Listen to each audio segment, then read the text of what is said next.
Imagine being able to assume another identity. And not just any identity, but one that could possibly be reflective of who you are on the inside. In James Cameron's popular movie Avatar, the main character inhabits the body of a fantastic creature and explores an alien world. Now, as awesome as the special effects are, the most impactful part of the movie was the notion of experiencing worlds and expressing oneself through multiple bodies.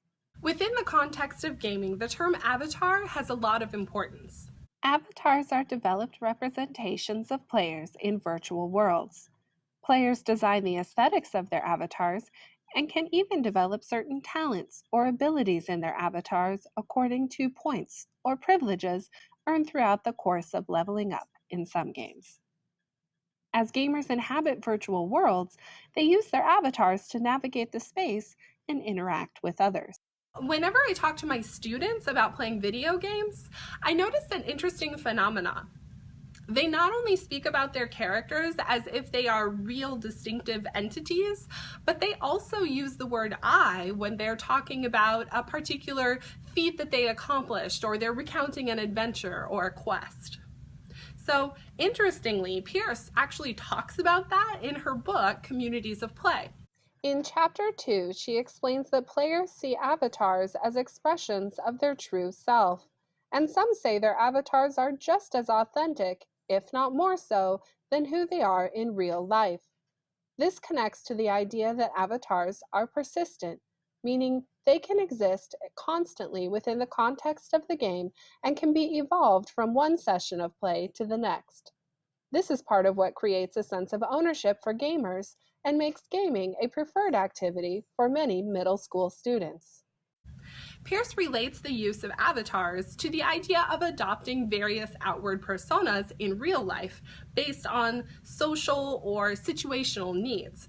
For example, we do this on a daily basis. We speak and act differently with our colleagues in the professional environment than we do when we're relaxed with family and friends. Figuring out the rules of etiquette and appropriate social behavior given a particular situation is a constant challenge for students, especially at middle school when they're trying to figure out where they fit into the world and who they are going to be. Gamers have to do the same thing as they figure out the rules of virtual worlds, the constraints of gameplay, and the methods of interaction with other players. It makes sense that avatars can actually help students engage in the type of social problem solving that can benefit them. In my classroom, students design and customize avatars to represent themselves as learners. We utilize Classcraft on a daily basis, which works to gamify our classroom experience. As Pierce describes virtual worlds, there's really no virtual world involved in Classcraft. Rather, it just helps gamify what we do in the classroom, and students seem to enjoy it, in particular, the creation and management of their avatars. It makes sense that avatars can actually help students engage in the type of social problem solving that can benefit them both inside and outside of the game world.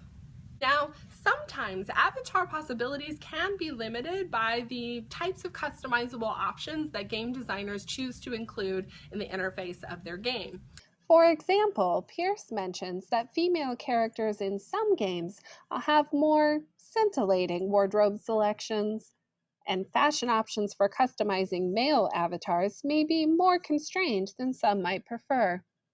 Regardless of an avatar's appearance, however, the real value of gaming, according to Pierce, seems to be found in the connectedness among members of the gaming community.